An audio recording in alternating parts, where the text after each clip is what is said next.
मैं Akshay Narayan Pareek, assistant professor sociology, government college Bundi. एक बार पुनः आपका स्वागत करता हूं राजकीय महाविद्यालय बूंदी के ऑफिशियल यूट्यूब चैनल में। प्रिय विद्यार्थियों, आज का ये वीडियो बीए फर्स्ट ईयर के विद्यार्थियों के लिए है, जो कि पेपर सेकंड इंडियन सोसाइटी से संबंधित है, जिसका एक टॉपिक है ग्राम, विलेज, जिसके बारे में आज हम लोग विस्तृत चर्चा करेंगे और ये जानने का प्रयत्न करेंगे कि वास्तव में ग्राम क्या है, क्योंकि ये व्यवहारिक बोलचाल में गांव और ग्राम और समाजशास्त्री दृष्टिकोण से यदि हम देखेंगे तो दोनों में भिन्नता है। तो आज हम लोग ग्राम के बारे में चर्चा करेंगे, जिसमें ग्राम की परिभाषा, अर्थ, साथ ही ग्राम की जो विशेषताएं हैं, मुख्य विशेषताएं, सामान्य और विशिष्ट विशेषताओं के बारे में चर्चा करेंगे। तो चलिए शुरुआत करते हैं। सबसे पहले जो ग्रामीण का अर्थ है, क्योंकि जो गांव में रहने वाला है और जो ग्रामीण है, जो रूरल है, उसके बारे में हम लोग चर्चा करेंगे। तो जो ग्रामीण शब्द है उसका प्रयोग ग्रामीण क्षेत्र में निवास करने वाले व्यक्तियों के लिए किया जाता है, कि जो व्यक्ति ग्रामीण क्षेत्र में निवास करता है और मुख्य रूप से कृषि का व्यवसाय करता है या कृषि को प्रमुखता देता है, इस आधार पर हम ग्रामीण को परिभाषित कर सकते हैं। अब यदि देखें तो कुछ विद्वानों ने, कुछ समाजशास्त्रियों ने जो ग्रामीण है या ये कहें कि ग्राम है, उसको जनसंख्या के आधार पर इंगित किया है। उनके मत में जो प्रत्येक राष्ट्र में एक निश्चित जनसंख्या वाला प्रदेश है वो ग्राम कहलाता है, कि पर्टिकुलर जनसंख्या या एक निश्चित जनसंख्या, या ये कहें कि उस जनसंख्या तक वाले क्षेत्र में लोगों को, जो लोग रहते हैं, वो ग्राम की श्रेणी में आते हैं। साथ ही जो कुछ लोग हैं वो ग्रामीण का जो अर्थ है वो आर्थिक और सामाजिक दृष्टि से पिछड़े हुए लोगों से लगाते हैं, कि जो लोग आर्थिक दृष्टिकोण से, साथ ही सामाजिक दृष्टिकोण से पिछड़े हुए हैं वो ग्रामीण है। परंतु यदि वास्तव में हम देखें, इन सभी अर्थों का हम विस्तृत विवेचन करें, तो हम देखेंगे कि जो ग्रामीण शब्द है इसको परिभाषित करने का कोई स्पष्ट आधार नहीं है। क्यों? क्योंकि यदि जनसंख्या के आधार पर हम ग्रामीण को देखते हैं तो ये इसकी संभावना बहुत अधिक है कि कृषि कार्य के आधार पर यदि देखें तो ग्रामीण को परिभाषित किया जाए तो अन्य व्यवसाय भी गांव में होते हैं, या किसी भी ग्राम में कृषि के साथ साथ अन्य व्यवसाय भी होते हैं। जैसे छोटे छोटे उद्योग धंधे होते हैं, छोटे छोटे व्यवसाय होते हैं, कुटीर उद्योग धंधे होते हैं, कुछ लोग शिकार करते हैं तो शिकार करने वाले होते हैं, मछली पालन का व्यवसाय होता है। तो यदि कृषि के साथ साथ ये सभी व्यवसाय होंगे और एक निश्चित जनसंख्या होगी तो वो क्या ग्राम की श्रेणी में नहीं आएगा?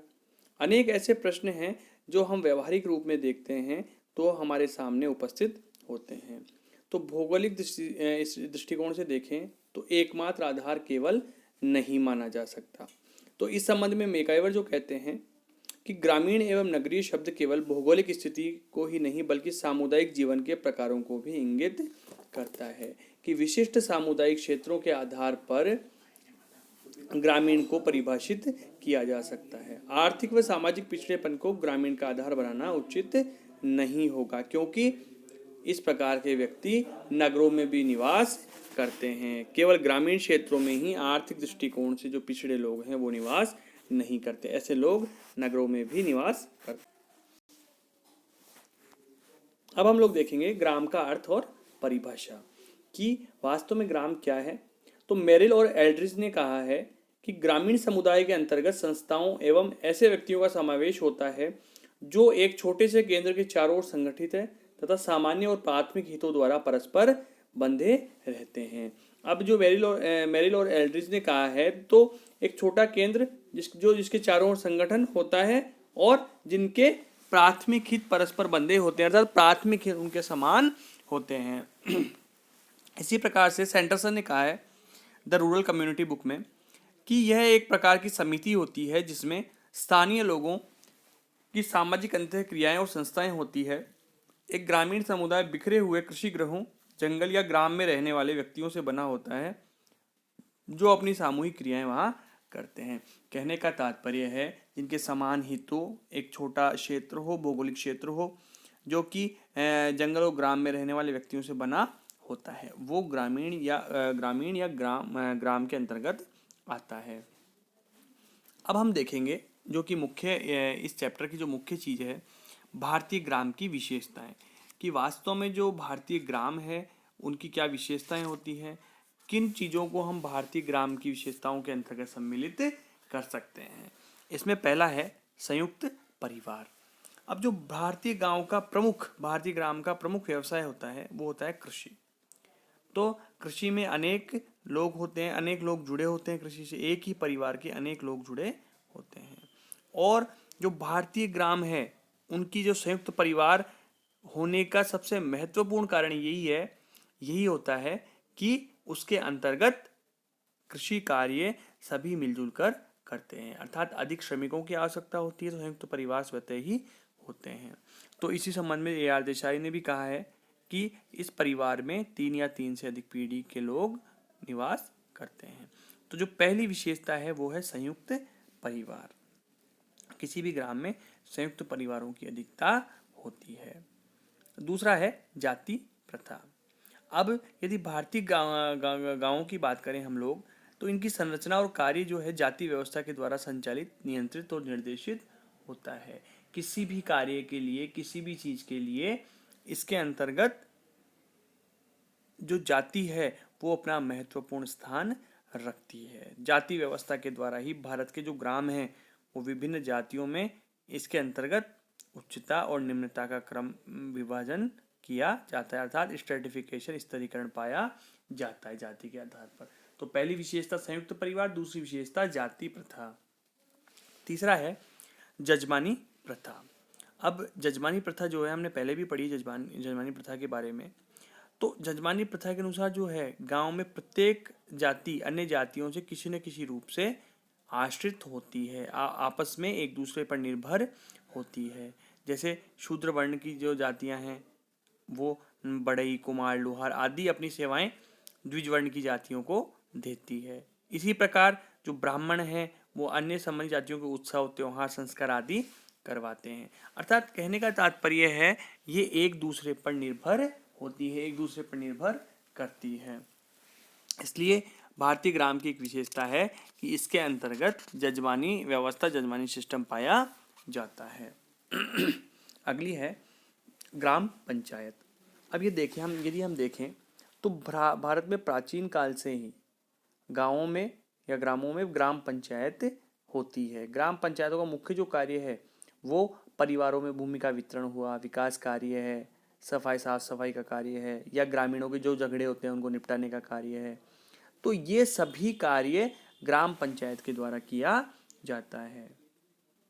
और वर्तमान में जो भारत में ग्राम में 3 स्तरीय पंचायती राज व्यवस्था कार्य कर रही है। जो त्रिस्तरीय पंचायती राज व्यवस्था है वो वर्तमान में भारतीय गांवों में काम कर रही है, तो उनका कार्य भी यही होता है। अगला है जनमत का महत्व। अब जो भारतीय ग्राम है वो आकार में छोटे होने के कारण जनमत का विशेष महत्व इसके अंतर्गत होता है। इनमें आमने सामने के संबंध होते हैं, तो जनमत का कोई विरोध भी नहीं करता है। सभी ग्रामीण जनमत का सम्मान करते हैं, पंच परमेश्वर माना जाता है। तो कहने का तात्पर्य है कि जनमत का प्रभाव, जनमत का महत्व होता है। अगला है सामुदायिक भावना।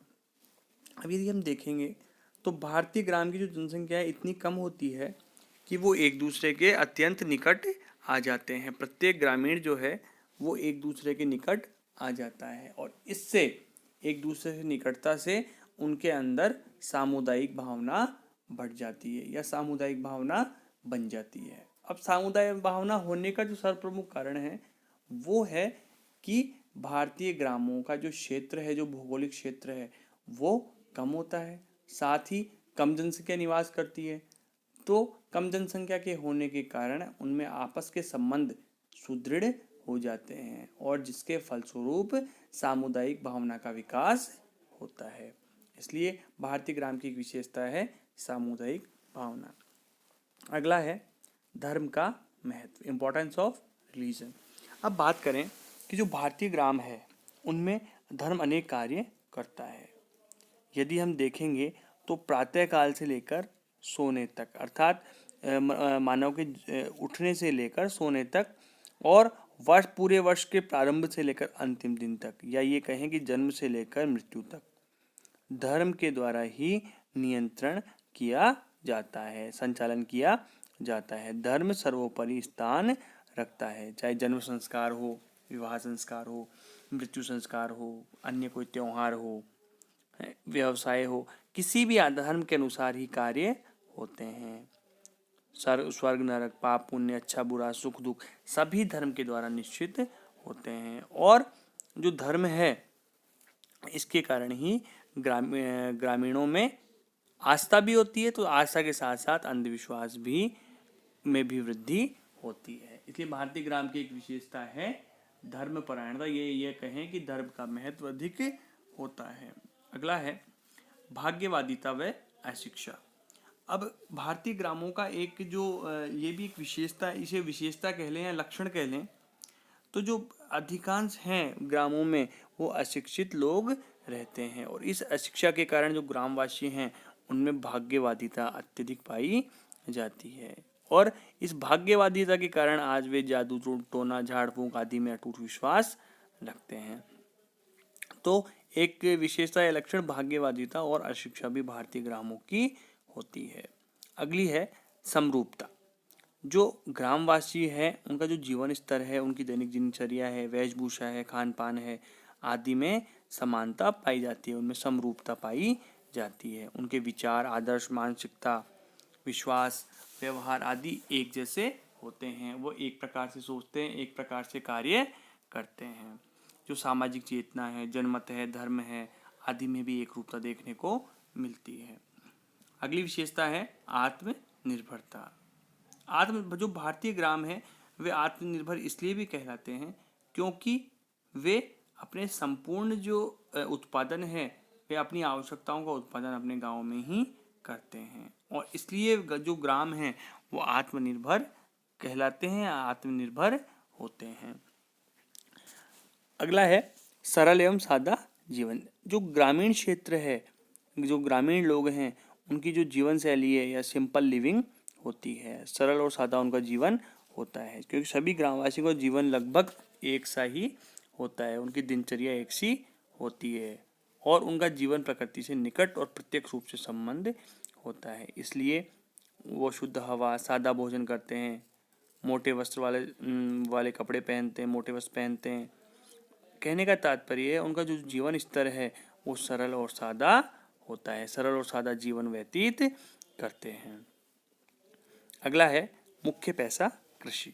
जो उनका जो मेन ऑक्यूपेशन है वो है एग्रीकल्चर। क्यों है कि भारतीय जो ग्रामीण समुदाय है उसकी परिभाषा में ही यदि देखेंगे हम तो कृषि के व्यवसाय को प्रधान माना गया है। किसी भी समुदाय की आधी से अधिक जनसंख्या एक ही प्रधान व्यवसाय कृषि का कार्य करने वाली होती है, तो उसी को ग्रामीण समुदाय कहा जाता है। क्यों? क्योंकि भारतीय ग्राम की प्रमुख विशेषता कृषि का मुख्य व्यवसाय है, जो 70 से 80% ग्रामीण किसी न किसी प्रकार से कृषि कार्य से संबंधित होते हैं। अब यदि उप व्यवसायों की बात करें तो उनके अंतर्गत भी कृषि से संबंधित ही, जैसे पशुपालन है, खाद्य संकलन है या मिट्टी के बर्तन बनाना है। कहने का तात्पर्य जो कार्य करते हैं वो इसी से लगभग संबंधित कार्य उनके द्वारा किया जाता है। तो एक विशेषता इनका जो मुख्य पेशा है वो कृषि कार्य का भी होता है। अगला है स्त्रियों की हीन दशा। अब ये देखें कि जो भारतीय ग्रामीण समुदाय है उनमें जो स्त्रियों की स्थिति है वो हीन मानी जाती है। उसका एक महत्वपूर्ण कारण पितृसत्तात्मक पारिवारिक व्यवस्था या पितृसत्तात्मक परिवार भी होते हैं। अनेक कुप्रथाएं होती हैं, जैसे बाल विवाह है, विधवा पुनर्विवाह प्रतिबंध है, पर्दा प्रथा है, दहेज प्रथा है, कन्यावध है। तो ये सभी स्त्रियों की हीन दशा के मुख्य कारण होते हैं, परंतु वर्तमान में इसमें परिवर्तन देखने को प्रतीत होता है, परिवर्तन देखने को मिलता है। अगला है विशेषीकरण का अभाव। जो ग्रामीण समुदाय है जो उसके निवासी प्रत्येक कार्य को सामान्य रूप से करते हैं, किसी विषय में विशेषज्ञता उन्हें प्राप्त नहीं होती है। क्यों? क्योंकि उनका प्रमुख कार्य कृषि है और वे अपनी आवश्यकता के अनुसार कार्य करते हैं। किसी विशेष प्रकार की सुविधा उन्हें नहीं मिल पाती और कोई विशेष प्रकार का प्रशिक्षण उन्हें नहीं मिल पाता, इसलिए उनमें जो विशेषज्ञता है वो उन्हें प्राप्त नहीं हो पाती। तो ये सभी विशेषताएं भारतीय ग्रामीण समुदाय की है, या ये कहें कि भारतीय ग्रामों की है। और इसके अंतर्गत यदि हम देखेंगे तो जो भारतीय ग्राम है वो अलग अलग स्थान पर अलग अलग रूप से हमें भिन्नता उनमें देखने को मिल सकती है, परंतु यदि सामान्य विशेषताओं की बात करें तो ये उपयुक्त सभी भारतीय ग्रामों की सामान्य विशेषताओं के अंतर्गत आती है। तो आज की वीडियो में बस इतना ही, फिर एक नई वीडियो के साथ मिलेंगे। धन्यवाद।